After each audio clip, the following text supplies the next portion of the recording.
Punisher is concerned, there are some, as I say, some people just need to die.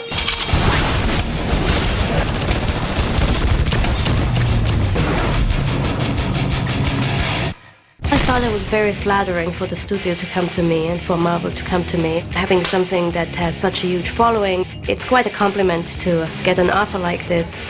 Here's a guy whose heart just darkened and who basically thinks he can only save the world by killing everybody who's bad, and that's just right up my alley. Lexi Alexander and all of the actors that we brought on board really embraced the comic books as the source for their characters and for the look of the film. So there was a complete commitment to bringing that sensibility to life. We're sticking so honestly to the source material, to the Max series, to the Tim Bradstreet illustrations, to the Garth Ennis characterizations. Right from frame one, it's going to stand up as Punisher Warzone. There's a reinvention of the wheel, and we've discovered a way of telling it, which I think is going to create a whole new legion of fans. Before this, maybe you have Dick Tracy, which to me is very stylized, but also looks very clean. Punisher wants to be a little more gritty. The colors, the contrast, very dark. It was important to me to be authentic, and if you read those comic books, and if you see those pictures, there will be people impaled and heads shot off and exploding, and that's what it is. And I think once I said yes to this movie, I committed to it, and we all committed to making it authentic, and I think everything else is a sin. Frank is a take action kind of guy. He doesn't ask questions. A lot of times doesn't take names and numbers. When he sees something that needs to be fixed, he fixes it. And so the action is based on that. There's a lot of gunplay, and there's a lot of great hand-to-hand combat, and it's very fast, because I personally, when I go see an action movie, if something doesn't happen within 20 minutes, even I think about my laundry.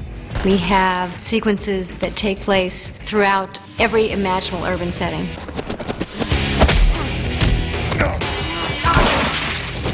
One of the most challenging things about bringing this film to life was coping with weather. And in this case, it was filming nights in late fall and winter in Montreal. We'd be filming and it would be 22 below zero outside. Even when we were inside, we were in unheated locations. There were sequences that we had to film later on in Vancouver because once the snow fell in Montreal, it never left. Somebody has to punish the corrupt. Ray Stevenson is Frank Castle.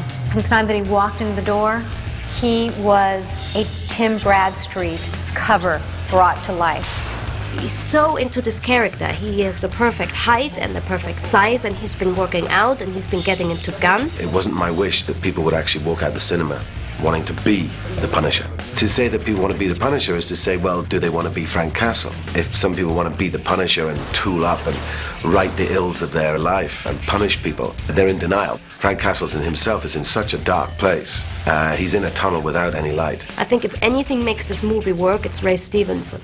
From now on, you call me Jigsaw. Dominic West is an incredibly good actor for this because he really understands what the disfiguration actually means in humanity. It's very liberating to wear a mask, and it means that you're not hampered by naturalism or one's own looks. One can be fully a different character, and I suppose that's always what excited me about acting, was transformational acting.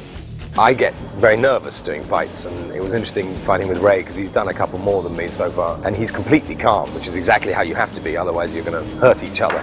Because I just lose it. When they go action, I just become completely unprofessional, which is exactly what you don't want in someone you're fighting. You want someone who's in control. Unfortunately, Ray is, but I'm not. Step the fuck away from my little girl. Mom, that's a dad word. Go inside, Grace. I kind of phrased, what was it, Julie bends but she doesn't break. She has this fragility, but she's tough cookie. Here's a woman who, for me, has a little bit more of an edge, is a little bit tougher. She's not just the damsel in distress that needs to be rescued. She's the mother bear, the protector, will do anything to save her child. With all due respect, Captain, that is bullshit! Colin Salmon is another larger-than-life character. I really insisted on this character because what he represents is the other side of Castle. So really, who Paul Budiansky is, it's his alter ego. That's a really great thing to have in a story, because there's got to be somebody who has to say what you're doing is wrong. The beautiful thing about Colin is that you've got a big guy who's as big as the Punisher, who will trade blows. He is the sort of good side that maybe Frank could have been. And my character flies really close to understanding where the Punisher's at, but due to the fact he still has love, he still has his wife, he doesn't quite cross that line, and actually Frank Castle sort of talks about that with him and says, you do not want to be me. Yummy, yummy, yummy in my tummy, tummy, tummy.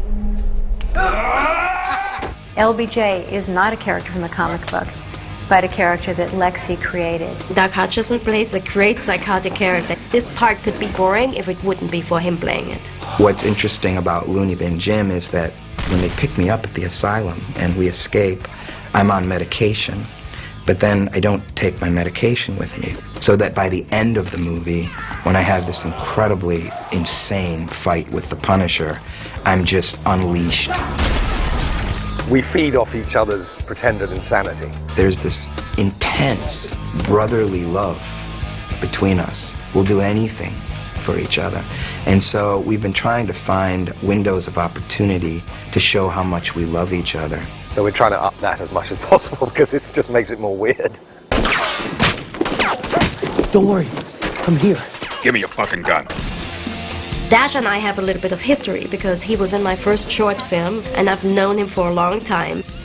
Detective Martin Soap pretends to be one thing and really there's something much deeper going on. That's really his mythology, is that he outsmarts everybody as he's being the biggest dork. I don't really get to do much action in this movie, which is a bummer. My first day of shooting, it's a scene at the bar where Budiansky comes into Soap and says he needs to find Frank Castle. And he just pimp slaps me off the bar and I fall down on the ground, and that was the opening of the movie for me, and my only action was getting itch slapped. You know what I'm saying? You boys play nice. The idea was that Wayne Knight was a little bit of a comedic relief, and Wayne is obviously incredible at that, but then what interested me more was when Wayne was vulnerable and serious. He's so good at that. And I'm very glad that he doesn't get the demise that we had in the comic books, which is actually Frank basically sawing off shotgun takes his head off. Having met Wayne and worked with Wayne, I'm very glad I'm not dispatching him. When I was shot, I was supposed to keep my eyes open after being shot. We didn't have a lot of takes. I'm like, no problem, I'll keep my eyes open. Oh, you closed your eyes. Oh, okay. Next time I'll keep them open. I couldn't do it. I couldn't do it. Boom! You know.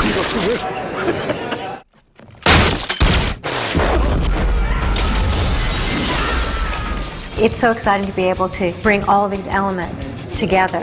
The best cast, the best crew, a really world-class director. We really try to do everything to be as authentic to the comic book as possible. This is everything I imagined and more.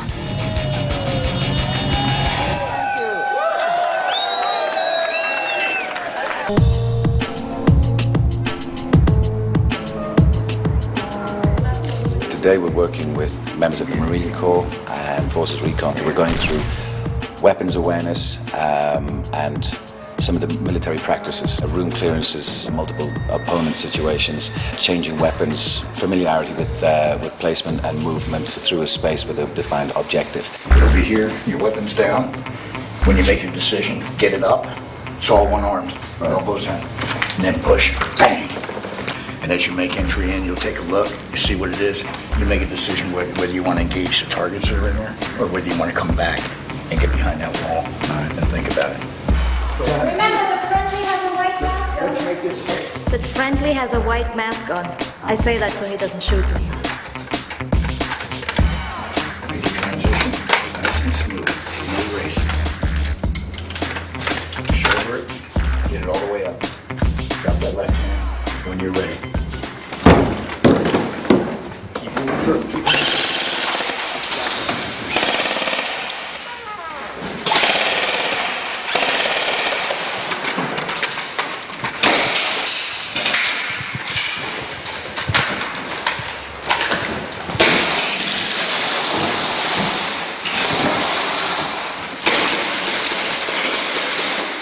This thing jams. I know, I saw that. Yeah. Did it? Throw it. If these things jam, just roll them on the ground and get rid of them. You guys set something else up. I got another plan. Hey, let's get him loaded up and ready to play. Let's put somebody right next to the door, either on top of that thing right here or right next to the door. I've come from the stunt world. That helps me to keep this real. I like that entire military and stunt attitude. These guys are just up for anything. Michael, can you come behind the desk? When he comes through, I want to make all his action come to you, which is going to take away from your guy. I want to try and trick him just to see whether he actually can pick up on him.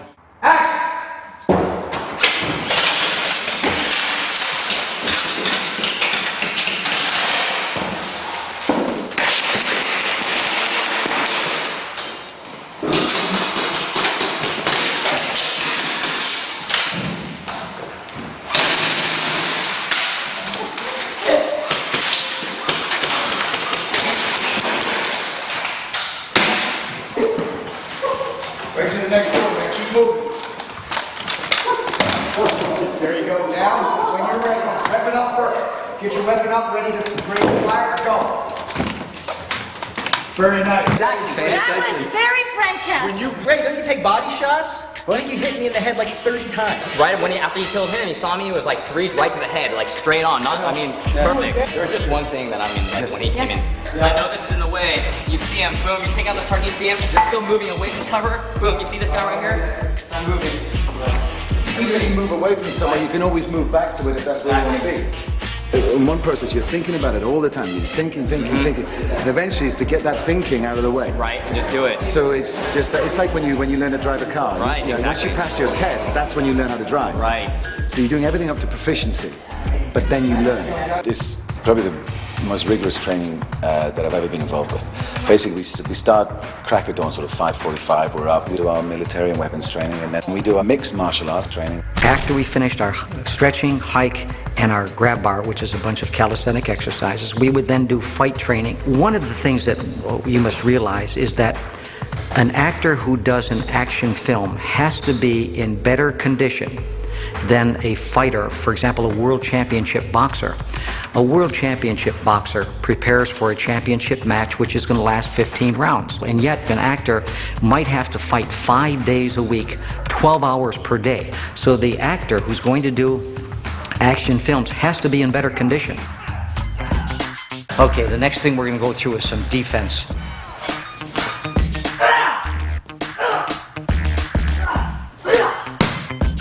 Y tus trailers, visita mi canal.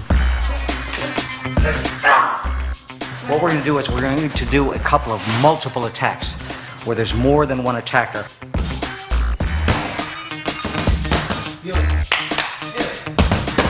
What we're going to do now is we're going to do some fighting against weapons.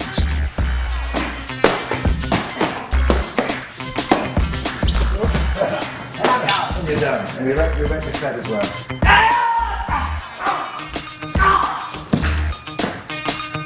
My weekend starts when this ends, and I get my Sunday to lie in a puddle and get ready for Monday. We had over 125 guns in the truck, both replicas and live guns. So I think people will be pleased. We have some very nice weapons in this movie. This Punisher makes very bold statements with guns. The guns are basically an extension of him. He is the weapon. And your weaponry comes down from long range, right down to short range, to knives and hand-to-hand, and ultimately you are. It's really going to pay homage to the fans of this series that want to see the Punisher creating mass carnage. You know, that's what they want. That's what I wanted. What do you want? I want you some treats. On the table, you've got everything. I've got the Punisher's gun, and the other guns are mostly bad guys and general thug guns that we're distributing depending on what they need for the scene. At the Cesare Mansion, he's got 2 MP5K, which are the shortest version of the MP5, which is a 9mm submachine gun. There's normally a handle up front. We took it off, and we just cut a few pieces to make them look more like handguns. We chose these guns because they hold 30 rounds each, and it's full auto. They have a fast cycling rate, so the flame in the front is really nice. He's got 2 Berettas full auto, and he's got another Eckler & Koch 45. That's a very graphic scene. Lots of gunfire, shells falling off in a rainbow pattern. It's just a lot of people get killed in a very short amount of time, and I think that kind of sets us onto the journey. Next big gun we have here is the Punisher's M4. He uses that mainly when he's at the hotel. The M4 is the standard US military platform. This one's got a 10-inch barrel instead of a 14-inch barrel. It's got a quick detachable silencer. It's got a fake grenade launcher. On top, he's got an electronic sight. With the M4, he has 2 full auto Berettas, which are the handgun that the Army used that we modified in order to turn him into machine guns, so he gets more firepower out of it. This sequence is the reverse of the guy getting shot as he came up the staircase. He has to get from point A to point B and kill as many people as he can with a little bit of ammunition. And what we've done is we've succinctly worked in ammo resupply points when he has to reload his weapon. As we move this hallway forward, there should be, at the end of the day, 78 dead bodies. Oh, for fuck's sake! When we see him at the hotel for the final scene, the Heckler & Koch 45 is gone and it's replaced by this custom Smith & Wesson 500. It's the most powerful handgun on the market right now. It's got a silencer on, an optical sight, and a laser sight. The other stuff is all basically guns that will be giving out to different fractions of the crime gangs of the city. So when we were dealing with Russians, we went mostly with AK-47 and Russian-based weapons, like those scorpions that you see often in terrorist hands. When we went with Asians, we used mostly high-tech European guns like Heckler & Koch and pistols like the Walther, which are more modern. The Irish will be a little mismatched, and I think the Harlem will have mostly stainless steel and shiny guns, just to make a difference between the different factions. You get this. Ray Stevens, I can't talk enough about the guy. The guy's fantastic. We started shooting, and I've been around firearms my entire life. And it took me a while to learn and to get good at it. Ray picks the damn weapon up and immediately starts putting rounds into the paper targets we had set up. And all of his shots were where they needed to be. And I'm like, well, we can skip all the basics. We can just move right to the playtime. We wanted to see that he could use one gun, put it to the side, pull 2 more, put them to the side, pull 2 more. So it's like this never-ending evolution of weapons, but would exist in real life. It's fundamental stuff, but you've got to drum in the basics, and we're trying to obviously get it up to speed so that anybody watching who's got a military background will know straight away that we're not faking it. The action sequences are going to be thrilling and exciting and so much hard work, but they're going to be so rewarding. The reason you're doing it is to finally get on set and have the guys shoot at each other and see blood splattering and see the result. So to me, that's the fun part of it. Hey, blood's always nice. This is just the beginning. I read the character of Jigsaw. Got excited about it because he gets to be the most vain man in the world who then gets smashed up and becomes the most evil man in the world. It's sort of not often you get to play such a big bastard like him. I think when he gets disfigured, the evilness just comes out. From now on, you call me Jigsaw. Dominic West is an incredibly good actor for this because he really gets that. He doesn't just play some character who has a mask on. And what he brings to the role is just his energy and his playfulness. You can tell he really enjoys playing Jigsaw, especially with their prosthetic makeup on. Let's play a game. What do you say? It was my responsibility to oversee the design of Jigsaw, and what we wanted to do was come up with something that was different than what's in the comic book.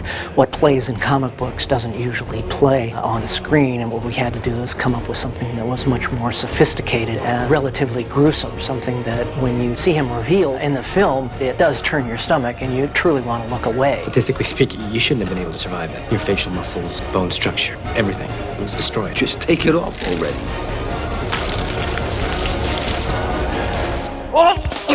I never wore prosthetics before, and I never will again. It's quite tough in terms of the process of putting it on and taking it off. Jigsaw's look in the film is achieved by silicone facial appliance, and what we wanted to do is create something that we could do in a short amount of time as far as the application on set to minimize downtime for the crew. It takes about 2 hours to get the mask on and about an hour to get it off, and we went through various incarnations of the makeup process and how scarred he would be.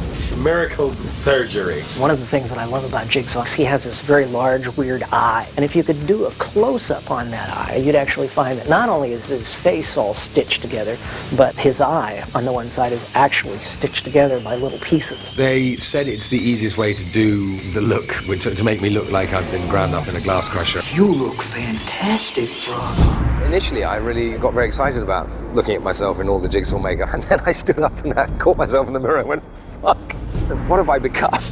It's quite a disturbing look that Jigsaw has. I look horrible. I promise you, you will never, ever have to look at your reflection again. It's really all about supporting the actor and letting him breathe life into the character, and that's really always the most exciting thing for me, is to see a character come to life. At drama school and stuff, we used to do a lot of mask work, and it's very liberating physically for your body. He's able to dead-eye you, and it gives him a kind of license, and he acts with a kind of freedom, which is just tremendous, because you don't know which way he's going to turn. This deal is going down tonight. I know when, and I know where. He just nailed this part, he really did, and I think it's because he really has balls. Raise your armies, and at the end of it, the Punisher will be dead! This is an opportunity for an audience to see Garth Ennis-style Punisher brought to life on screen with all the colors and all the action that they expect. We started off with a desire to feature as many colors as we possibly could to really almost go over the top. So I came with my colorful costume, and Andrew came with color in the set, and Steve had color with the light, and it was too much. We noticed that the comic books, each frame, on almost each page, you will see only 3 colors. So I said, here's what we're going to do.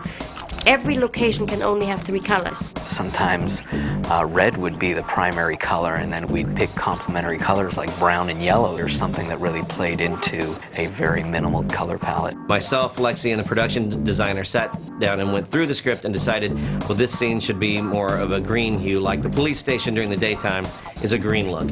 And the Glass Crusher has this chrome orange sort of a tone to it. So that was how it came about and how we decided to choose on those things. It was almost, at times, a color of emotion. Depending on what's happening in the scene, violence would be, of course, reds and oranges, and other moments that were, I would say, more somber were cooler, blues and greens. And all of the sets in this film, I think, have a very unique character to them, and I think they reflect the characters in many instances, like the Russian gangs. Everything is green in that set, even down to the phone is green. For me, it's a unique design opportunity to keep a very limited color palette like that, and to really have to study every set. And sometimes, even though I may like an object, you look at it in the set and you say, that has to go. Literally, we have call sheets that say the colors are amber, purple, and green today. And we're going to the point where, there can't even be a cup. I had fire hydrants painted, I flip out if there's a little candy that has a different color. I'm like, And I think it worked for us. It's unique, and it's really, I think it's very revolutionary.